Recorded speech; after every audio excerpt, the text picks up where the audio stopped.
Hi, everybody. I'm Darek Mazzone. I work at KEXP, and I'm here with two dear friends, Richard Dorfmeister and Peter Kruder. You might know them as K&D, Kruder and Dorfmeister.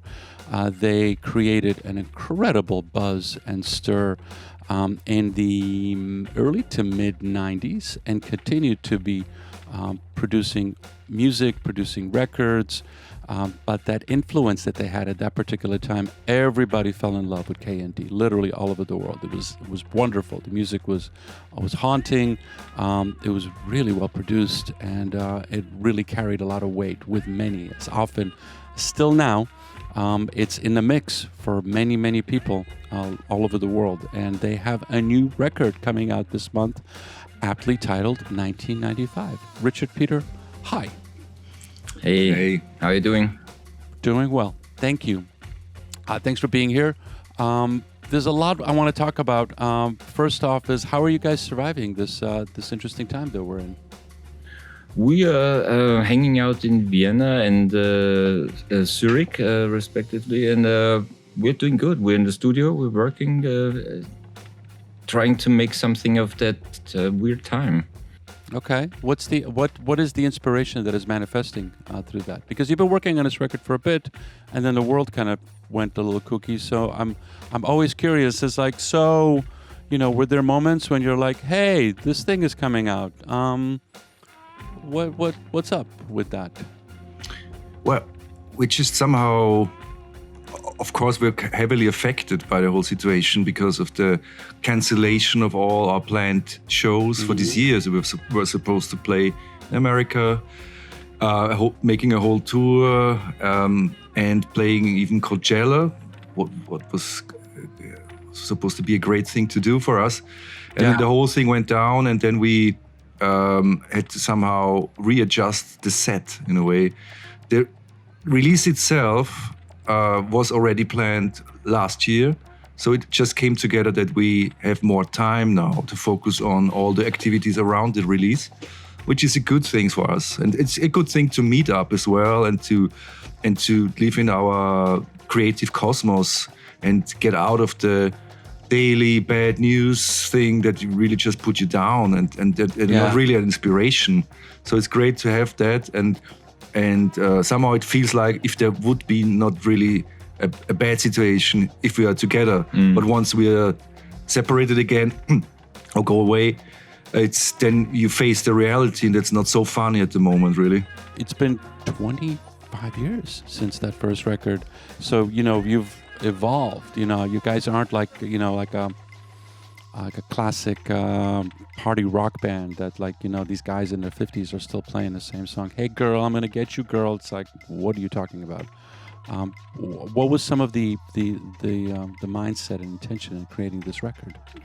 The record is basically material from the period between 93 and 95. So what we call the pure period now, because it was the time where we didn't do anything except for making music 24/7 and sometimes smoking joints in between. But otherwise, we just were focusing on that. And it was the time where we had no responsibility other than that. And this was an amazing moment where we just, we were collecting records, we were going in the studio, we were meeting up, we were sharing music, we were sharing tracks. And it was a magical time in a way. And somehow the records, for us, transposed that feeling very well into that time now. It's pure as it is. We found the material. Well, first we listened to the test pressing we did at the time for DJ use of the tracks. And then we decided to do a research on the DAT tapes, on the digital tapes, and it took a while to find the right versions. Peter was spending hours of just finding the right versions. And then we had the problem with the quality of the DATs that got sorted. And then I had the idea, okay, let's because we found already the data backups of the archives and the Ataris, and it says, okay, let's put the audio, because the Atari and all setup is not working anymore really fine. So let's put the whole data into the hard disk and try to recreate the thing. And I tried that on 2-3 tracks, and I quickly found out that it's just not possible to recreate that thing. And you would spend weeks of recreating, and at the end it would just sound as it is already. So that doesn't make sense. And somehow then we decided not to add a bass drum, a modern bass drum, or a cool sort of bass synthesizer to make it more funky or more modern. We said, let's keep the original vibe as it is, to keep this magic of the early years, and just select them, polish them a bit, master them, and bring them out as the 1995 title, to be as a benchmark of the time before.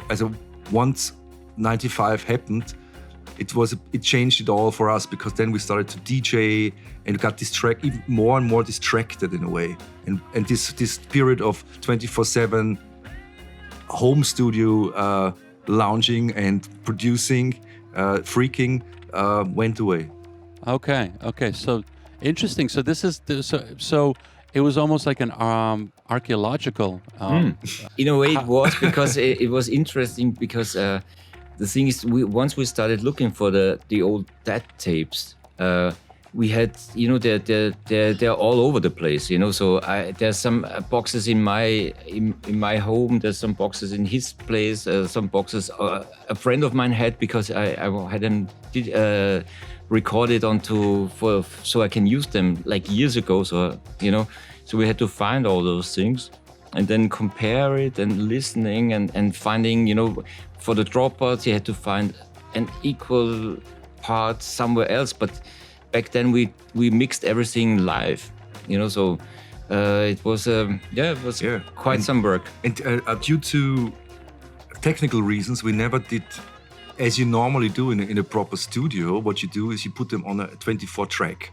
You track the tracks on a 24 Otari or whatever. And we didn't do that. We never tracked, because we didn't have a 24 track anyway. And what we could have done is to put all the single tracks on that.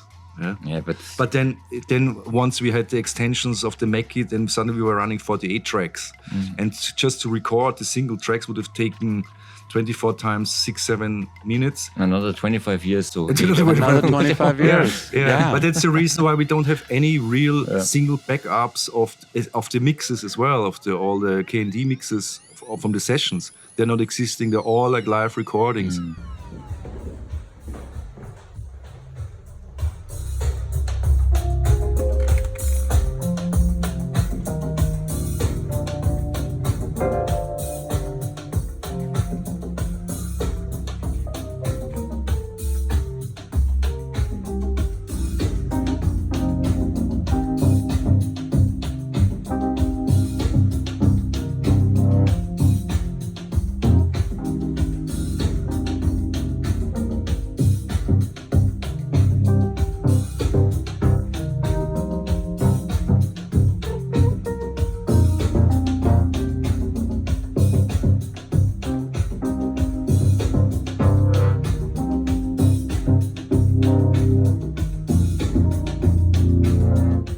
What was that like for you to go back to that time? Because it's been, we've all kind of grown up, and our lives have become more complicated. And that time was when you and I first met. I have a picture of that time from our session. There we go. Yeah. Remember? Yeah. This particular moment? With Raphael. Yeah, from the UFO. Nice, yeah. It was easy. It was free. It was like, as you said, you guys would just started DJing, and that's surprising that DJing became a kind of like a distraction for you. But I guess it did, because you guys got really popular, and then you got in demand. DJ culture was around for a while, but it kind of like started to really bubble up. And you can't be in a studio getting high and making mixes and experimenting, and doing that all the time. So I'm always curious, What was it like for you to go back into that? Like, what was your mindset? Did you discover some things about yourself? Like, it's always interesting when you open up an old book or open up old box. It's like, whoa, look at all this stuff here. What was that like for you guys? It was when we did the session. It was surprisingly. It felt surprisingly good. It was just the thing is, when you do a song like us, you hear the song about 1 million times. When you work on it, so you have a very fond memory of every single note that is in that song. So when we listened to it, it was just like being back in the old G-Stone Studio One in my street, and then seeing my red couch and hearing that music coming out of the speakers. And it literally felt a little bit like that. And what was great was that somehow we felt very comfortable with what came out of the speakers. And it felt like this would be great to have people here now. Because I think we talked about it a lot. I think like 5 years ago, we wouldn't have done something like that. We probably wouldn't have released, we would have heard it and said, it's nice, but it doesn't fit. And due to some obscure reasons, last year in September, it felt like the frequency is right. It felt like it's... And it's a good story. It's not just an album. It's not just a compilation of 8-9 tracks you did over the last time with no content. It really tells a story. It's great. Remember we got asked more than 1 million times, when is your album coming out? And at the end, it turned out to be just something we would laugh about. And now talking about it, we really discover why we never really did it. Because we were not really aware of that at the time. Just things happened so quickly. Every week there was something new. The ball was really rolling, and then it was not on the topic. It was not. We just didn't do it. And now suddenly it's just great to find out how good it was actually. Somehow for us. It's not pop. It's not really pop in that sense. And it's just good listening music. As Peter said, you can listen to it in the background, or you can focus on it and find details that you might like. So it has two purposes in a way. For a long time, I thought, okay, these guys are like some kind of like studio wizards, because they're not going to go for the second record. So it's not the easy hanging fruit. And you must have been offers up the yin yang. Where's the next Kruder Dorfmeister record coming out? And then, Peace Orchestra came, Tosca, other projects, film projects, remixes, all of that stuff. But that never came up. And we all kind of were like, okay, it's just not going to happen. And then, we continued to stay friends and stay in touch. And so it's like, whatever. And then suddenly, hey, we're going to do this thing. And I was like, wow, that's interesting. Okay. But your lives have changed pretty dramatically. Like, whether personally or professionally, you also received, your country of your home is suddenly like throwing medals and laurels upon you. So suddenly this duo that's, in the pure time on a red couch in G-Stone Studios is being asked by the mayor or the governor, come, we will celebrate this music you created in your little studio there. That's an interesting thing to go through from pure state to now. Can you talk about that a little bit? Like, what was that like? The whole thing was the whole thing about the medal was it's a medal of honor for what you did for Vienna and all this. And we got this awarded in 2003, okay? But we didn't pick it up back then. And forgot to pick it up. And we forgot to, actually we got this letter and we forgot to pick it up. And they did a documentary about us in 2016, they started it or something like that.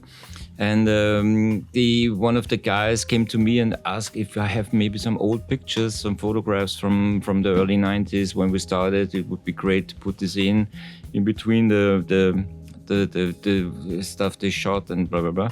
And I was looking through some boxes, and all of a sudden I found that envelope with the flag of Vienna stamped on it. you know, and I was kind of like thinking, what the hell is that? And I opened it and it said, dear Mr. Kruder, we would like to award you with the Golden Medal of Honor for your achievements.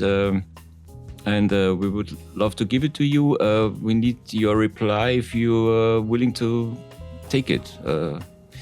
And I saw this thing and I laughed about it. And I looked at the date and it's 2003 and it's really funny. And in the evening, I met my assistant and I told her the story and she said, come on, give me that thing. I called them if they still want to give it to you. And I said, okay, let's do that. If it's not run out. If it's not, you know, if it didn't give it to somebody else. Yeah, exactly.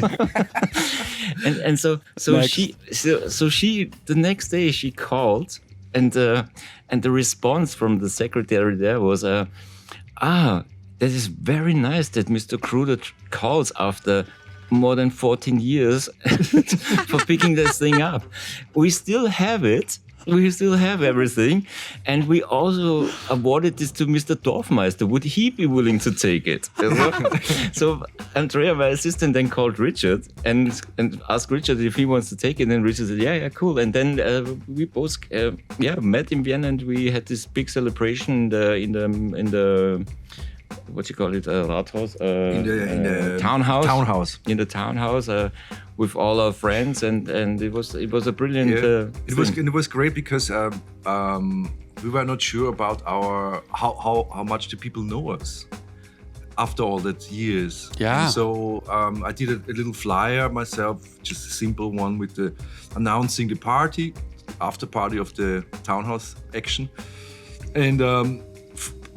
Placed it on Facebook, and we got a response of, I don't know, 100,000, whatever, super response, because we never did any advertisement before. We just didn't use it for years, and that's why you reach all the people. There's no restrictions on Facebook because it was the first and only time that we reached all the people on our friends on Facebook. Our channel was dead for 5 years or 6 years, and then this came and literally reached everybody.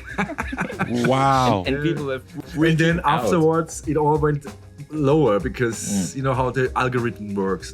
Yeah. No, it spreads. You guys in that way are kind of like that old sci-fi movie where you're like been like frozen for exactly. And then you come out like, what is that? And we still look the same. Yeah, totally. Yeah. No, you age well. Whatever you continue to do that. You know, I've seen worse. But let's talk about that for a second because so much has changed. Like when you first started making music, there was no streaming, there was no downloads. Like even in a context of, you know, if you're going to throw a club night in your own, you had to go out there and put flyers. My favorite story is the one in London when we went to London and we went to the phone boxes, you know, the phone booth, old booths, the red ones in London, and just called Ninja Tune guy, Peter from Ninja. Hi, this is K&D and we come along now, okay? And they just went there with the record. Say, hello, this is our record, cool. And it worked. And talking tech, it was great because I remember we were playing in London on the airport back to Vienna, or was it on the way? I don't remember. We saw LTG Buckham. Buckham was big time at that point. It was huge. And we started to play drum and bass as well. And he was great. And he and Dynamite, it was always with the MC Dynamite. And he had already a mobile phone. It was big like this. Actually, it was this. It was the Panasonic, if you remember, the thick one. It was the hypest thing to have, and we were like, that looks good. And the crazy thing is, we bought then. We came back to Vienna. We bought a phone, and both of us had it a year just lying in a cupboard somewhere. We never used it.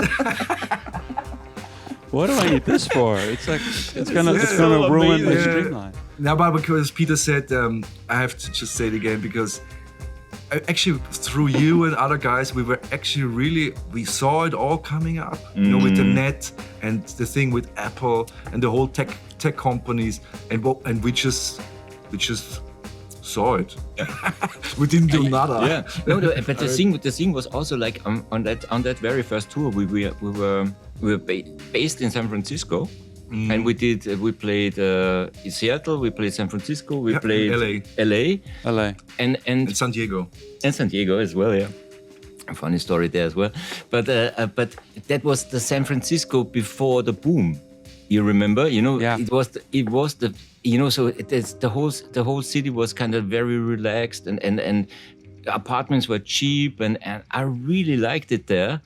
And then a few years later, like in '98, or when we did the next big tours, everything changed. Everything was different. San Francisco was not the same anymore, and the houses went up, and incredible people on the street, but I still remember this time. It was like a dream for me. San Francisco was like wow, amazing. like hippie, and then last time we went to San Francisco, remember the last tour? It was awful. The inner city is so they're all gone. It's just. It's just it's just too expensive. All the people are gone. Yeah. Talking about age, that's something that you normally do in our position. At our age. In our age. Now you are lucky to. Yeah. Now we just had to think practically, because we had these shows. Yeah. At first we started to do DJ improvised sessions, and then quickly we changed over to a fully teamed up live show with visuals and rehearsals and lighting guy and like a concert, and then we thought, hey, our age group, our customers, our fans, they might not even want to stay up until 3 in the morning or 5.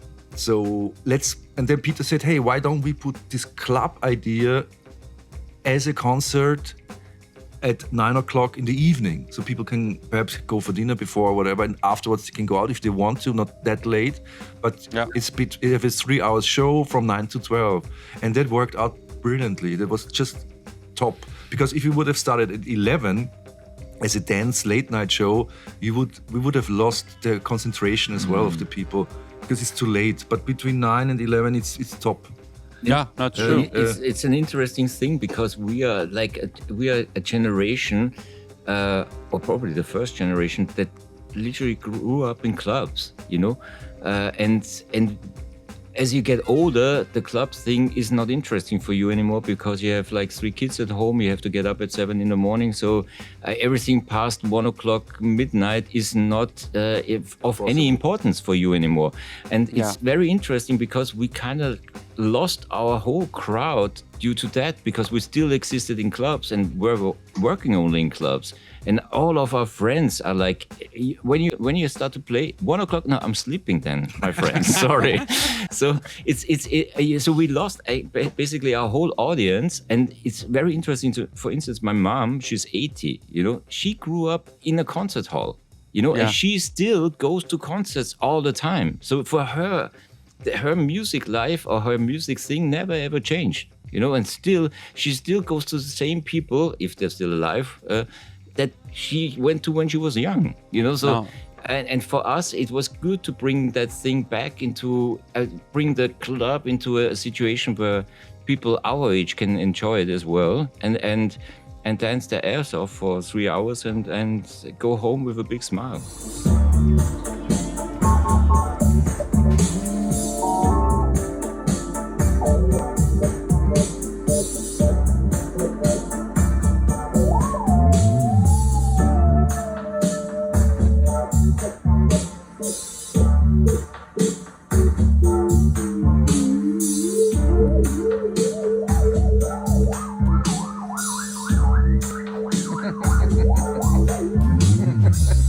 I want to talk a little bit about records, because you guys started in records, and there's an interesting story.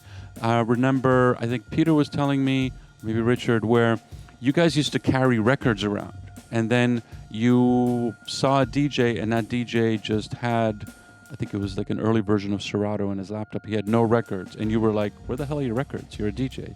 Where are your records? And then we've gone through, of course, CDs, downloads, now streaming, records are back. And I know that both of you have significant record collections, but what are your thoughts on why records seem to have such longevity? And this is the first year that records outsold CDs. But which doesn't mean anything. But what are your thoughts on that from a conceptual perspective? I mean, there's several aspects, and we talked about it already. I mean, I just have to mention the thing with the carrying records. I mean, I remember one situation where we arrived at the airport, and there was the early times before we had the metal cases, and we arrived at the, you remember the black ones were just paper somehow, thick paper, and then we arrived, and my records arrived. Every single record was on the belt. On the belt. Coming up, every single one was looking at the record. And we were like, oh my god. And then we said, it might be time to change over to metal cases. So we were carrying records around like mad, and it was we loved it. It was great. We were limited to some things, but we loved it. To pick up on your question, I think what is really missing in music, and not being able to buy music as we all did, is I know of every single record I bought in my teens. Yes. I know exactly where I bought it, when I bought it, how much I had to suffer to get the money together, and all those things are like and I still also like from touring, we were everywhere. I know where I found this record or that record, and where I heard it first, who told us about it, or all those stories, and then the final trophy is the actual record, we heard something that somebody played on the radio, and then you dug forever to find that record somewhere in the world, and then you find it in Tokyo in a store somewhere hidden in Shibuya in a small street, and this is what also, like, I think this is what developed music a little bit, because people just don't have that experience with downloading a file or listening to it on Spotify. You guys are successful. You've continued to be in music. You didn't go like, I did that, I'm going to go be a lawyer or a plumber or an accountant or something right now. You continue to be in this space. You're working in film, Tosca, Peace Orchestra, remixes, other projects. But so at the same time, you've been in the space dealing with Spotify, dealing with streaming, dealing with downloads, dealing with Napster, and the whole shebang. Now you're finally releasing something as K&D, which is the name that first brought you this fame, the medal. What are you thinking about in this context right now? Because there's the stuff you've done already, and it's out there. You put it on Spotify. People are listening to it. This is new. How are you working that right now? Because you're not going out to DJ, and it's not like you're expecting to sell 1 million copies, because copies aren't being bought. How are you guys? What are you thinking about that? And I'm thinking of learnings and what has come up. We're definitely trying to set up our network again, as we did in the beginning somehow. What we do is setting up a proper merch site, which we never had ever. Never had a real merch thing running, and now we, in collaboration with some guys here in Vienna, we did some designs for T-shirts and other textiles, and we did art prints of something special, and just getting this sort of stuff together. Yeah. Finally. And at the same time thinking about virtual shows. I mean, it's a big topic, and somehow it's a bit it's strange, because as we said before, it's all based on physical contact, and yeah. I mean, how do you want to get to know somebody? I mean, perhaps you can get to know somebody over the net, like talking to somebody like here. Yeah. I don't know. Perhaps it's the future as well. I mean, it doesn't make really sense, because the club culture always was connected to somehow to physical exchange and drugs as well. drugs, same alcohol, whatever. Yeah. But being together. Being together. together. And now everybody talks about getting something together without being together. But it's an interesting thing to think about and talk about, because things are just changing. Things are just, and we are in a state now where an eventual future has arrived earlier than supposed to be. Like this whole pandemic brought us into a place where we have to think about how can we continue the joyous situation of having a concert and being together and sharing things, even though this is not physically possible. And it's a very good thing to think about, because somehow I think it's very needed in a way, as well as extending what is a concert. It's because I thought the first things that popped up in the internet world of the first concerts. I was sitting and watched them, and I thought, why are you showing a stage where nobody can be in front and no audience can be there? It's true. Why don't you go and think about it from a different perspective? I can now create a world, and for instance, I really like the Billie Eilish concert, because she's kind of like the first who kind of explored that whole idea, what you could do, where you could sing, and what background you could have, and and I think this is a very interesting and very challenging thing to approach. Yeah, and at the end, it's super comfortable if you think about it, like. Old guys like us. Yeah, it's amazing. You just don't have to leave your room. Wow! I get to just go to the concert. And my bathroom is right there. I don't have to wait in line. And the thing is, I want a drink. We are remember the old Kraftwerk idea where they wanted to send the robots to tour, and they're not even coming. We do it virtually. We let us draw somebody, and us just be looking young and very good, and you look fine. You don't even have to be there, and it looks really real. And I mean, CGI, come on, that's our shit. I know. And we be beautiful forever and ever and ever. And in there are movies about that. 85, we release the album we're just doing now. 2020. It's all fake. No, I'm sure there will be a time, maybe in 30 years or 50 years, where the word fake doesn't exist anymore, because everything is fake. Yeah.